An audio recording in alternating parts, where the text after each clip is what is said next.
요한계시록 6장 1절부터 8절까지 말씀입니다. 제가 말씀을 봉독에 올리겠습니다.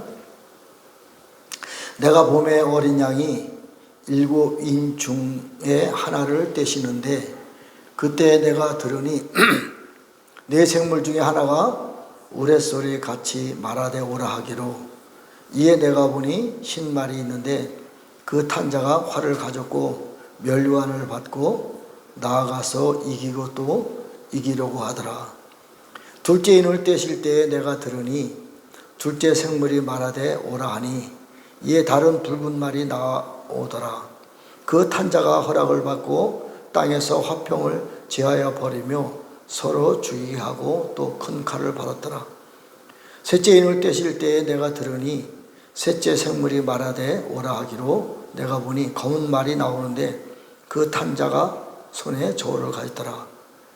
내가 네 생물 사이로부터 나는 듯한 음성을 들으니 이르되 한 데나리온의 미란데요 한 데나리온의 보리석대로다. 또 감람류와 포도주는 해치지 말라 하더라.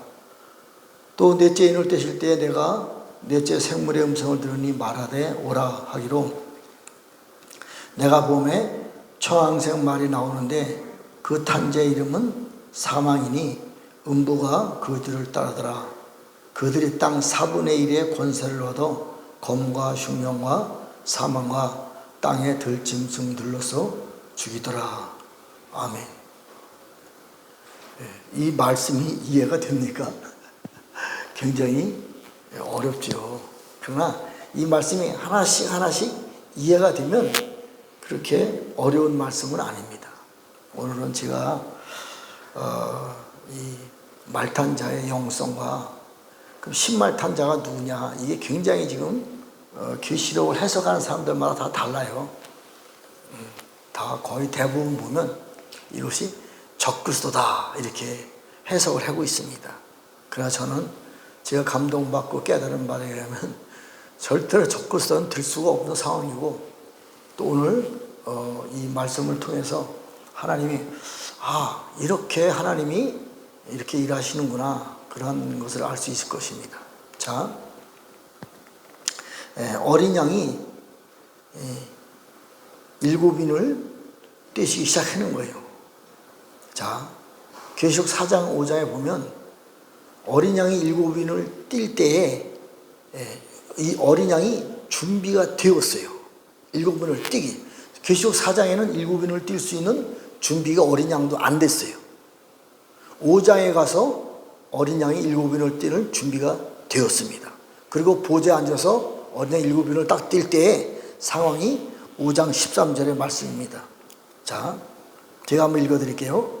내가 또 들으니 하늘 위에와 땅 위에와 땅 아래와 바다 위에 또 그 가운데 모든 피조물이 이르되 보좌에 앉으신 이와 어린 양에게 찬송과 존귀와 영광과 권능을 세세토록 돌릴지어다. 아멘. 어린 양이 7인을 뛰려고 보좌에 딱 앉았는데 어린 양에 대한 찬양과 경배들이 이렇게 올라오는 거예요. 어디에서? 하늘 위에와 땅 위에와 땅 속과 바다 위에서 모든 피조물들이 어린 양을 찬양과 경배를 드리는 거예요. 자, 그러면 지금은 계시록 4장까지는 어린 양이 2000년 동안 중보기도 하셨잖아요. 보좌 우편에서 중보기도 할 때는 모든 피조물들이 어떻게 됐어요? 로마서 8장 18절서부터 보면요, 모든 피조물들은 허무한데 굴복되어져요. 지금도 마찬가지예요. 모든 피조물, 우리가 살고 있는 이 모든 환경들은 다 허무한데 굴복되어졌어. 이 허무한다라는 단어가요, 사실은 사단에게 굴복되어졌다는 얘기입니다. 그런데 어린 양의 인을 띄려고 딱 보좌에 들어갔을 때 어린 양의 위치와 어린 양의 영성은요, 하늘 위에 누가 있어요? 붉은 용들이 있지요. 땅 위에와 왕들이 있잖아요. 땅 속에 비밀이에요.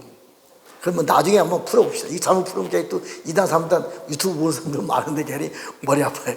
근데 실제예요. 땅속에 사단의 왕 아바돈이 있습니다. 이거를 모르면 성경에 깊이 들어갈 수가 없어요.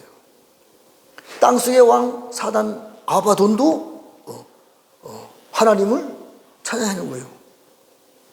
물론 그 아바돈을 찬양하는 거 아니에요. 땅속에 있는 존재들도 하나님을 찬양해요. 바다 위도 하나님을 찬양해요.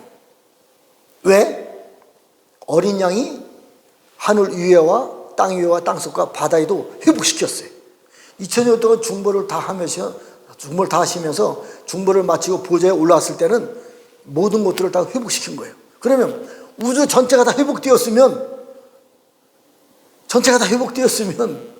뭐 심판을 뭐 왜 해요? 환난이 뭐가 필요해요? 회복되면 끝났는데 그 내용이 아니라니까. 잘 들으셔야 돼요. 그러나 분명히 여기 13절에 보면, 자, 잘 들어보세요. 내가 또 들으니 하늘 위에와 땅 아래와 바다 위에 또 그 가운데 모든 피조물들이 이르되, 분명히 하늘 위에와 땅 아래와 바다 위에 모든 피조물들이 회복됐습니다. 다 회복된 것이 아니에요. 다 회복된 것이 아닙니다. 이미 주님이 어린 양이 인을 뛸 상황까지 갔을 때는 이 땅에 새로운 교회 시대 이후에 새로운 셈의 장막이 세워진 거예요. 도피성이 완성이 된 겁니다. 그리고 교회 시대 이후에 하나님 아버지의 영광이 거할 수 있는 시온성과 예루살렘 성이 영성으로 시작된 거예요. 그래서 하늘 위에와 예루살렘 성이 있는 곳, 도피성이 있는 곳, 셈의 장막이 있는 곳은 하늘 위가 회복됐어요. 땅 위도 회복되고 땅속도 회복되고 그 주위에는 바다, 세상도 회복되었습니다. 이미 예루살렘 성 안에는, 도피성 안에는 이걸 말하는 거예요. 근데 전 세계가 회복되냐? 아니지요. 그러니까 도피성, 그다음에 셈의 장막, 새로운 예루살렘 성은 우리는 아직 어딘지 모르잖아요. 어린 양이 인을 뛸 때쯤 되면 모든 것이 다 이미 회복됐어요. 이미 그곳에는 하나님 아버지의 영광이 임하였고 영광이 그곳에서 다스리고 통치합니다. 하나님의 나라가 그곳에 임한 거예요. 그러고 나서부터 어린 양이 인을 띄는 거예요. 자, 어린 양이 인을 뜰 때 하늘이 회복됐잖아요. 그 하늘 회복에 하나님의 나라가 이미 임한 거예요. 그것은 땅에도 하나님의 나라가 임했습니다. 그리고 어린 양이 인을 띄기 시작하는 거예요. 전 지구적으로 환난이 오는 것이 아니라니까요. 핍박이 오는 것이 아닙니다. 잘 이해하셔야 돼요. 그리고 어린 양이 인을 띌 때에, 자, 인을 띄니까 네 생물 중에 한 사람이 오는 거예요. 네 생물 중에 하나가. 어린 양이 부른 거죠. 이리 와라. 똑같은 얘기예요. 그러니까 네 생물 중에 하나가 인을 띄는 내용을 집행을 하려고 그 밑에 부하를 또 부르는 거예요. 이리 오라. 그러니까 신말탄자가 오는 거예요. 두 번째 인을 띨 때 네 생물 중에 하나가, 어린 양이 부르는 거잖아요. 야, 인을 띨 사람이 와라. 그러니까 네 생물 중에 하나가 오는 거예요. 그러니까 네 생물 중에 하나가 두 번째 인을 띨 때문에 붉은 탄자가 이리 와라. 이렇게 되는 거예요. 세 번째, 그 다음에 이 검은 말이 이리 와라. 네 번째 아름진 말이 이리 와라. 그러면 네 생물과 네 말탄자들은 누구의 부하들이에요? 어린 양 예수님과 네 생물의 부하들입니다. 그런데 어떻게 네 생물의 부하가 적그리스도가 나타나가지고 인을 띄는 거예요? 말도 안 되는 얘기예요. 이 성경의 흐름을 전혀 모르고 거꾸로 해석을 하는 거예요. 거꾸로. 큰일 납니다.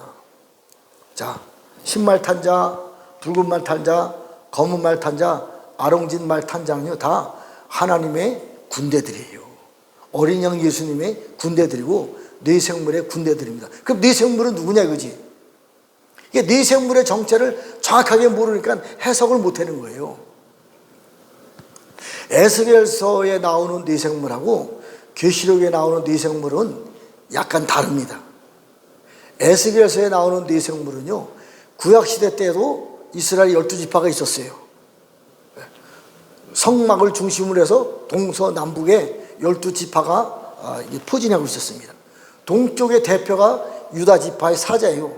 서쪽의 대표가 요셉지파, 에브라임지파 소고, 남쪽에 누우뱀 파수꾼이고, 북쪽에 단지파 독수리입니다. 그러니까 12지파의 세 지파들의 연합체된 대표들이에요. 동쪽에 사자, 서쪽에서 남쪽에 인자, 북쪽에 독수리. 이게 에스겔서에 나오는 네 생물의 영성을 말하는 거예요. 그럼 계시록에는 똑같습니다. 그런데 지금은 우리가 이스라엘의 12지파들이 없잖아요. 어쨌든 12지파의 세 지파의 영성의 연합이 동쪽에 사자, 서쪽에 소, 남쪽에 인자, 북쪽에 독수리입니다.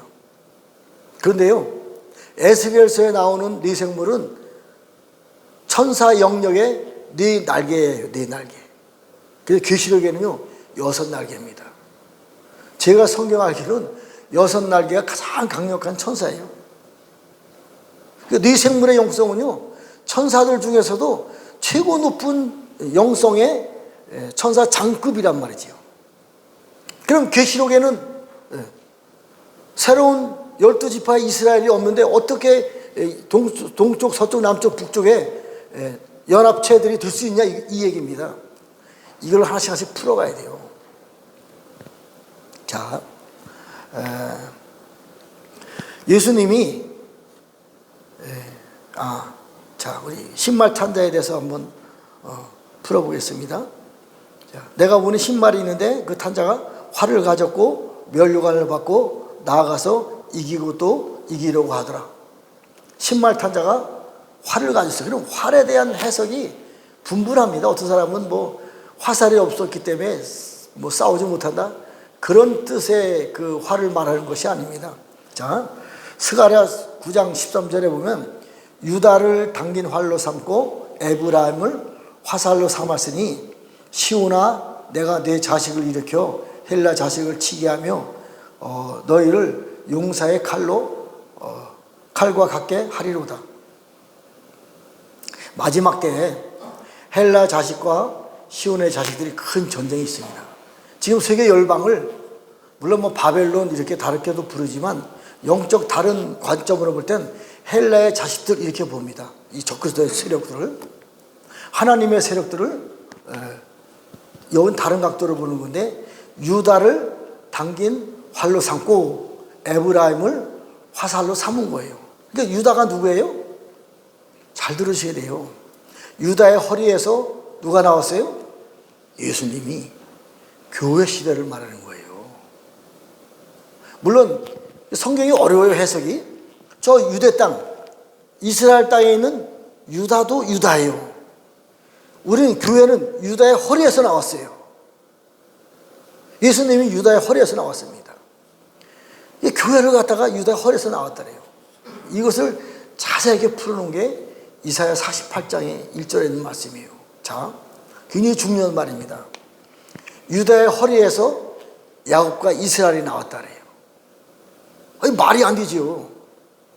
야곱이 이스라엘이 되면서 이스라엘의 12아들이 이스라엘이 된 겁니다. 이 12아들 중에 와서 유다도 있는 거예요. 아니, 야곱에게서 유다가 나왔는데 어떻게 유다에서 야곱이 나와요? 정 반대잖아요. 아들이 아버지를 낳을 수 있어요?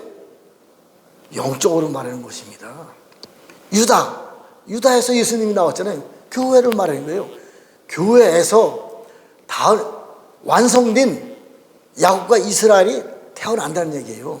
이것을 이해하려면 새로운 예루살렘에 대한 구조들을 보면 이해할 수 있어요. 자, 새로운 예루살렘의 기초가 12사도들입니다. 또 12사도들의 12보석이 새 예루살렘의 기초예요.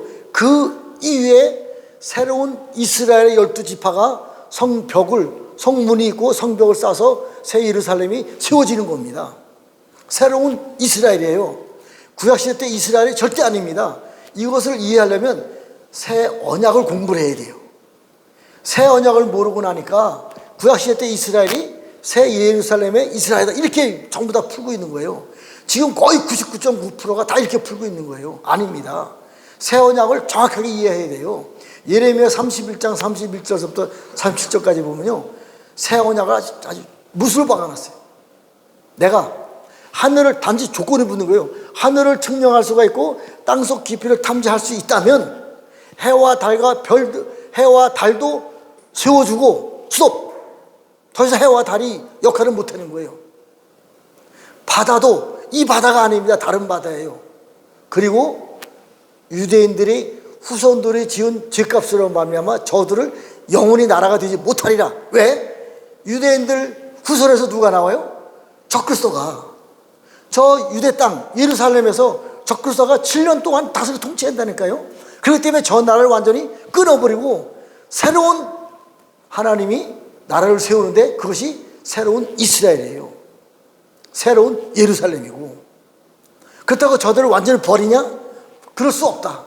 저들의 뿌리가 있는 거예요. 뿌리. 저들의 뿌리에서 좋은 감람나무를 접붙여 주고. 교회도 다 버릴 수가 있냐? 교회도 다 바벨 시스템 넘어갑니다. 다 잘라요. 돌감람나무가 잘라집니다. 좋은 감람나무가 접붙여지는 거예요. 이 머릿속에 배 있어야 돼요. 그럼 좋은 감람나무 누구예요? 사도들이 기초입니다. 교회가 기초예요. 그 위에 새로운 이스라엘의 12지파의 이름으로 새 예루살렘의 문으로 들어가는 거예요. 그리고 새 예루살렘의 성벽이 12지파의 이름으로 세워지는 겁니다. 교회 시대 이후에 새로운 이스라엘, 새로운 12지파의 이름이 약간 달라요. 계시록 14장을 자세히 연구해 보면요, 7장하고 14장이 같은 말인데 연결해 보면요, 구약시대 때 이스라엘하고 여기에 이스라엘은 약간 다릅니다. 단지파도 빠지고 에브라임 지파도 빠지고, 또 원래 구약시대 때 이스라엘은요, 네 지파는 이스라엘 12지파에 들어가지 않아요. 하나님의 일꾼들이기 때문에. 그런데 네 지파가 12지파 안으로 들어갑니다. 완전히 하나님 뒤집어 놨어요. 이걸 모르니까 이해가 안 되는 거죠. 자, 어쨌든 뭐 다음 시간에 하고, 이번 시간에 뭐 신말 탄자에 대해서. 자, 어쨌든 이제 이렇게 그 활에 대해서 스가랴 9장 13절은 유다를 당기는 활로 삼고 에브라임은 화살을 삼고, 이 유다와 당기는 화살은요, 새로운 이스라엘의 유다와 새로운 이스라엘의 에브라임 지파를 말하는 거예요. 그리고 또 스가랴 10장 4절에 보면 모퉁이 돌이 그에게서, 말뚝이 그에게서, 싸우는 활이 그에게서, 권세 잡은 자가 다 일제히 그에게서 나오리라. 스가랴 10장에 보면요, 늦은 비에 성령님이 땅에 부어지고 늦은 비에 성령님을 통해서 채소가 나왔는데 그 채소를 먹은 사람들이 이기는 자가 되는 거예요. 그 싸우는 활이 그에게서, 이 활이 활이 싸우는 무기입니다. 화살이 없다고 해서 무기가 없는 것이 아니고 활 자체를 싸우는 무기다, 이렇게 말하고 있는 거예요. 이게 무기를 가지고 신말탄자가 이기려고 하더라. 그리고 면류관을 썼다. 이겼을 때 면류관을 씌워주는 거예요. 그 면류관을 말하는 거예요. 스텝 하우스라 그래가지고. 그러니까 신말탄자가 싸워서 이기더라. 무기는 활을 가졌고, 그 다음에 싸워서 이겼을 때 면류관을 받고 또 받더라, 이 얘기입니다. 그러면 활 가지고 또 면류관을 쓰고 이겼는데 무엇을 해서 이겼느냐 이거죠. 이걸 잘 알아야 돼요.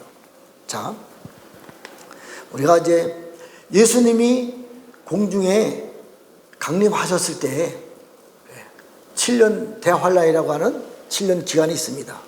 그러면 이 땅의 상황을 잘 이해를 해야 돼요. 주님이 공중에 오셨어요. 그래서 이제 하늘에는 하나님의 나라의 보좌가 이미 성취가 됐습니다. 땅에서는 도피성, 셈의 장막, 예루살렘, 시온성이 이미 성취가 됐어요. 주님이 공중에 오셨을 땐 하늘은 보좌고 땅은 발등상이기 때문에. 이게 셈의 장막, 그 다음에 새로운 예루살렘, 새로운 시온성, 새로운 이스라엘로, 땅에는 도피성이 세워졌고 하늘은 하늘 보좌가 세워졌습니다. 그러면 전 세계 열방에 있는 모든 환경들은 어떻게 진행되는가를 알아야 돼요. 그러면 이해할 수 있어요. 계시록이. 하늘은 심판을 준 만왕 왕이 보좌 위에 딱 올라갔어요. 그리고 하나님의 나라 군대들도 이미 올라갈 사람은 다 올라간 거예요. 군대로 올라간 거예요. 군대로 올라갔습니다. 땅에서도 이미 훈련이 다 끝나서 군대가 완성되었어요. 도피성에는. 사단들은, 세상 열방은 다 사단들이에요. 일곱 머리 열불 지수들을 연구해 보면요, 다 사단의 나라의 왕들입니다.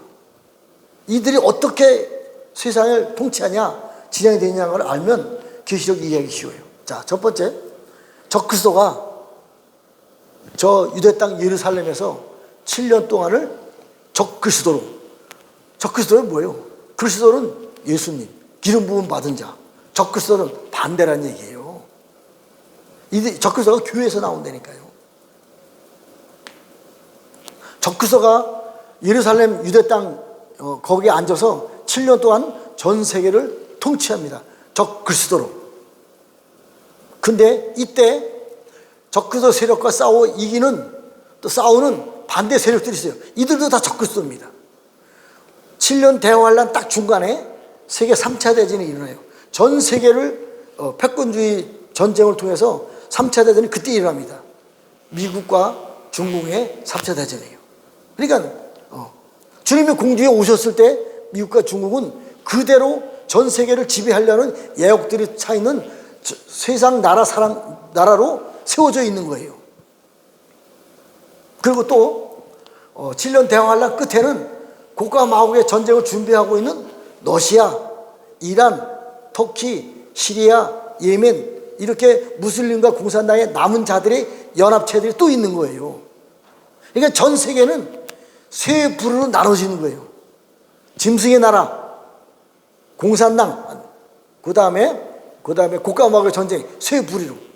하나님의 나라는 이미 동방을 중심으로 해서 도피성, 그 다음에 새로운 예루살렘, 시온성, 그 다음에 새로운 야곱과 새로운 이스라엘의 영성으로 세워져 있는 거예요. 하늘은 물론 다시 하늘은 완전히 하나님의 나라로 완전히 회복되고 보좌가 있는 것이고, 이러한 상황 속에서 계시록이 진행되는 거예요. 신말탄자는요, 복음 전하는 자입니다. 복음 전하는 자. 자, 계시록 11장에 보면 두 증인들이 전 3년 반 동안에 복음을 전합니다. 이 두 증인들은 온 땅에 기름 부음 받은 두 사람, 두 감람나무와 두 촛대. 잘 들으셔야 돼요. 근데 말탄 자들은요, 온 세상의 주 앞에 서 있는 기름 부음 받은 두 사람.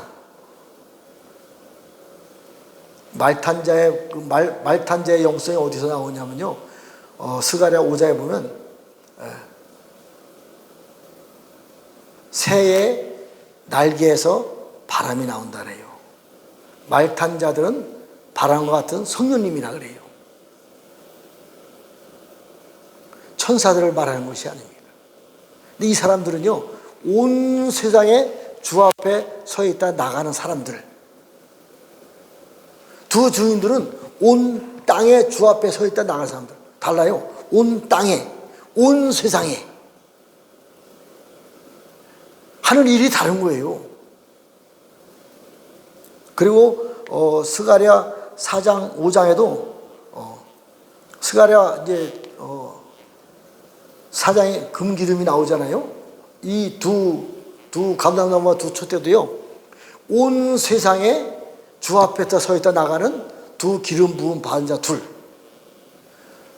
계시록 11장의 두 증인들은 온 땅에 주 앞에 서 있다 나가는 두 증인들, 다른 거예요. 두 증인들은요, 전 3년 반 동안에 복음을 증거하다가 순교를 당합니다. 온 땅에 기름 부음 받은 두 종의 사람들은요, 순교를 당하지 않습니다. 차이가 있어요. 온 땅에, 온 세상의 기름 부음 자들은요, 온 세상을요, 말탄자로. 자, 말탄자를 잘 이해해야 돼요. 실제로 말 타고 다니는 것이 아니고, 말이 굉장히 빠르잖아요. 빨리 달리는 사람들, 온 세계 열방을 다니는 사람들, 지금도 마찬가지예요. 지금도 비행기 타고 온 세계 열방을 주님이 여기 가라 저기 가라 하면서 예배하는 자들이 많이 있습니다. 이런 사람들이 영적 말탄 자들이에요. 자, 신말탄자가 전 세계를 다니면서 셈의 장막을 세웁니다. 시온성과 예루살렘 성전을 세워요. 자, 온 세계 열방에 시온성과 또 셈의 장막과 도피성을 세우면 조건이 하나 있는 거예요. 그 사람 능력에 권세가 있는 겁니다. 하늘을 증명할 수가 있고 땅속 깊이를 탐지할 수 있는 거예요. 그러면 하늘도 보좌로 세우고 땅속도 기초를 세웠기 때문에 하늘과 땅이 하나님의 나라로 세워지는 것이에요. 이게 셈의 장막입니다. 온 세상에. 이 셈의 장막의 영역이 땅의 그 넓이가 4분의 1까지 세워지는 게 완성입니다. 이 내용이 어디 나오냐? 자, 네 번째 인을 뜰 때 7절에 보면 넷째 인을 뜰 때 내가 넷째 생물의 음성을 들으니 말하되 오라 하기로 내가 보매 처항생 말이 나오는데 그 탄재의 이름은 사망과 음부가 그 뒤를 따르더라. 자, 처항생 말 탄자가요 권세가 있습니다. 사망과 음부의 권세. 사망과 음부의 권세. 예수님이요 일곱 금추대교회 상에 다니실 때 사망과 음부의 권세를 누가 가지셨어요?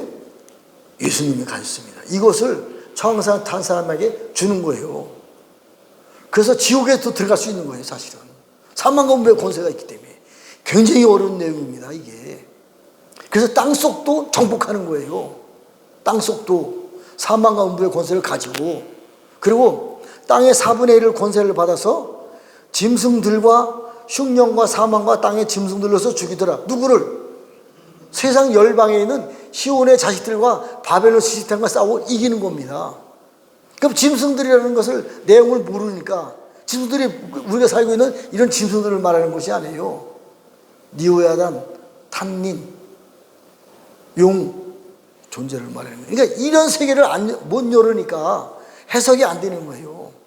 원래 용들은 다 나쁜 존재들이 원래는 하나님이 용을 창조할 때 나쁜 존재들을 창조하지 않았어요. 사단의 강물에 의해서 용들이 변질되어 버린 겁니다. 그래서 세상과 연합되어서 뱀, 용, 마귀사단이 적그리스도 나라로 넘어간 겁니다. 다 넘어갔냐? 아니요. 이사야 43장에 보면요, 하나님의 강물을 먹고 자란 승냥이와 타조도 원어를 볼 때 니오야단입니다. 용이 하나님의 나라로 돌아서는 거예요. 하나님을 찬양하고 경배한다 그래요. 시편 148편에도 보면요, 용들도 하나님을 찬양한다 그래요. 이러한 짐승들과 연합되어서 이 짐승들이 우리가 살고 있는 하늘의 세상 임금이고요, 땅속의 사단의 왕 아바돈의 결정적인 군대들입니다. 하나님의 나라로 변화된 그런 짐승들이 있는 거예요. 이 짐승들과 함께한 사람들이 네 생물입니다. 이 영적 원리를 잘 이해해야 돼요. 용들이 우리와 함께 한다니까요. 좋은 용들은. 이런 얘기가 어려운 얘기잖아요, 사실은. 이런 얘기만 하려면 이 용들에 대한 얘기가 쫙 풀고 해야 되는데 너무나 오래 말씀이 시간이 오래 걸리니까 그냥 대충 답만 말하니까 저도 힘들고 듣는 사람도 힘든 거예요. 그래 시간이 되면 언젠가 다 풀 때가 있겠죠. 자, 그래서 이제 신말 탄자들은 세상에 있는 다른 사람들이 말하는 적그리스도가 절대로 99.9% 적그리스도가 아니고 하나님의 나라에 복음을 전하는 자. 그러나 달라요.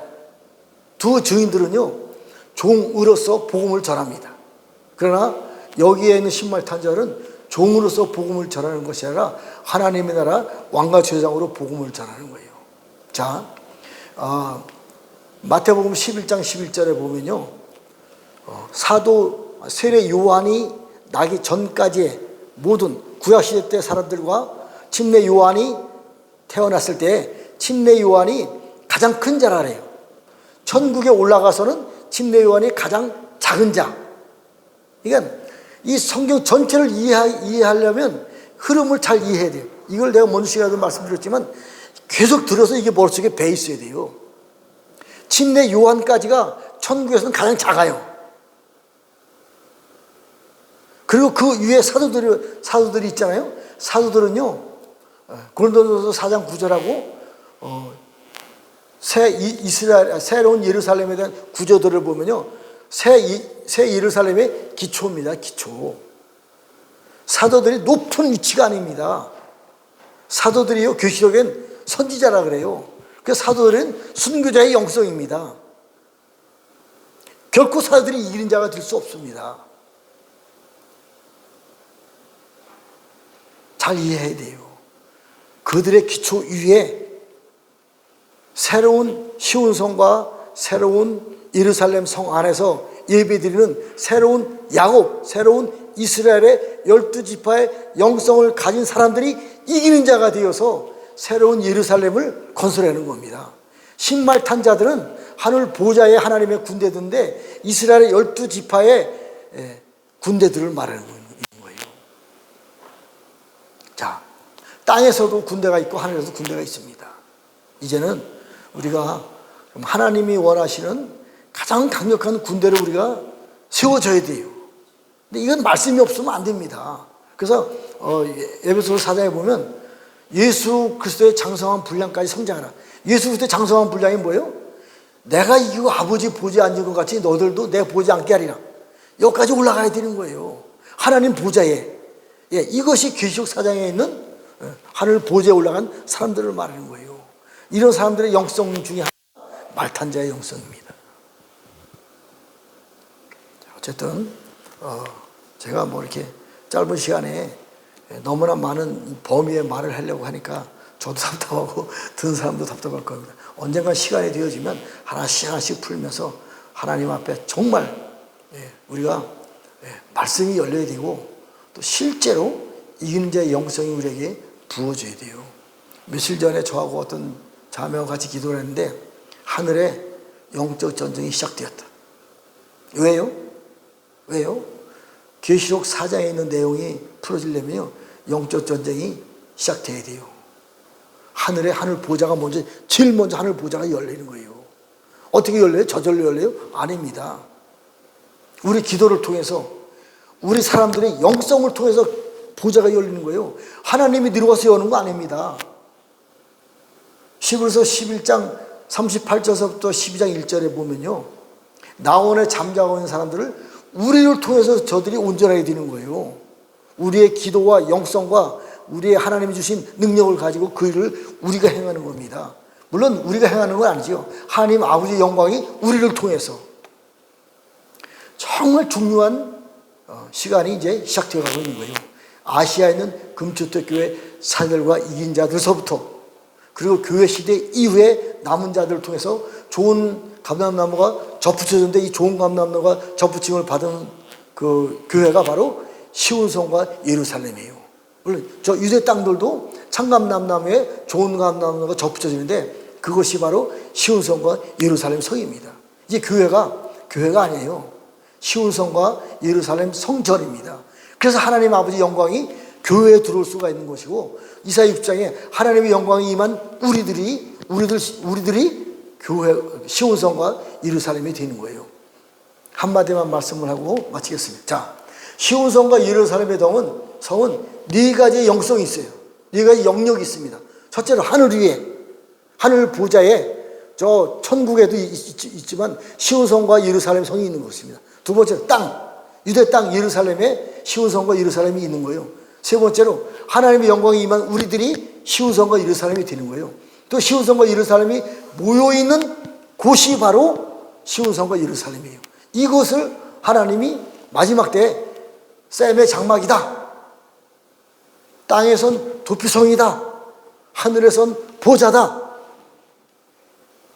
그리고 이곳에서 예배드리는 사람들이 새로운 야곱과 이스라엘이 되는 거예요. 우리가 영적 이스라엘과 야곱이 되는 겁니다. 물론 저 유대인들도 새로운 이스라엘과 야곱이 되는 겁니다. 이게 머릿속에 배야 돼요, 이제는. 그렇기 때문에 시온성과 예루살렘 성전에 예배 드릴 때 하나님의 영광이 임함으로 말미암아 이제 더 이상 시온성과 예루살렘 진정한 예배는요 실패와 좌절과 절망이 없습니다. 성령의 엄청난 축복들이 부어져야 돼. 저는 이것을 보다 너무 깜짝 놀랐어요. 아까 김기현 목사님이 시편 133편 말씀했는데 형제의 연합함이 어찌 아름다운지요. 헐몬의 이슬이 시온산에 내리는 것 같다. 헐몬의 이슬이 교회에 내리는 거 아닙니다. 헐몬의 이슬이 유대 땅에 내려오는 것이 아니에요. 시온산, 영적 시온산을 말하는 거예요. 하나님의 영광이 있는 시온산에 내리는 곳이에요 말이에요. 그곳에 기름 부음이 있는 곳이고 영생할 수 있는 시온 그 헐몬의 이슬은요, 하늘 보좌에 저 구름 위에 있는 하늘 위에 있는 하늘에 있는 저 강물을 말하는 거예요. 이것이 시온산에 내려오는 거예요. 진짜 영생이 있다니까요. 로마서 8장 이후에 보면요, 마지막 때는요, 육체가 속량을 기다린다래. 여지까지 교회 시대는 영과 혼이 구원을 받았잖아요. 마지막 때는요, 육체도 구원받습니다. 육체가 속량을 기다린다래요. 마지막 때 너희 영과 혼과 육이 온전히 하나님 앞에 세워져. 육체도 구원이 있습니다. 마지막 때 어디서? 시온성과 예루살렘에서. 그렇기 때문에 기대하는 거예요. 전혀 다른 차원의 하나님의 은혜와 능력이 임하는 겁니다. 기도하겠습니다. 하나님 아버지, 감사와 찬양과 영광을 올려드립니다. 이제 교회 시대를 지나서 새로운 시온성 예루살렘의 영광의 시대가 임하였음을 예수님의 이름으로 선포합니다. 아버지, 영광이 직접 우리 영광교회를 통해서 나타나시고 또 그분 행하실 때에 우리 영광교회가 시온성이 되고 또 예루살렘 성으로 회복되었음을 예수님의 이름으로 선포합니다. 이곳이 셈의 장막이고 또 땅에선 도피성이고 하늘에선 보좌라고 성경 말씀에 쓰여져 있습니다. 또 이곳에서 예배하고 찬양하고 경배하는 저들이 영적 새 언약을 통해서 실제 마지막 시대에 마지막 하나님의 영광을 나타낼 수 있는 야곱과 이스라엘, 또 새로운 12지파의 영성으로 예배와 경배를 드릴 때 이곳에 또한 연합을 통해서 하나님께서 헐몬의 이슬이 시온산에 내린 것 같이 기름 부음과 또 영생할 수 있는 그 생명수 강물이 우리에게 임함으로 말미암아 교회도 축복이요 우리 영혼 육에도 축복이 있을 것을 예수와의 이름으로 선포하며 축복하며 기도했습니다. 하늘에 계신 우리 아버지, 이름이 거룩히 여김을 받으시오며 나라 이름 하옵시며 뜻이 하늘에서 이루어진 것 같이 땅에서 이루어지이다. 오늘날 우리에게 일용할 양식을 주옵시고 우리가 우리에게 죄 지은 자를 사하여 준 것 같이 우리의 죄를 사하여 주옵시고 우리를 시험에 들게 하지 마옵시며 다만 악에서 구하옵소서. 나라와 권세와 영광이 아버지께 영원히 싸움나이다. 아멘.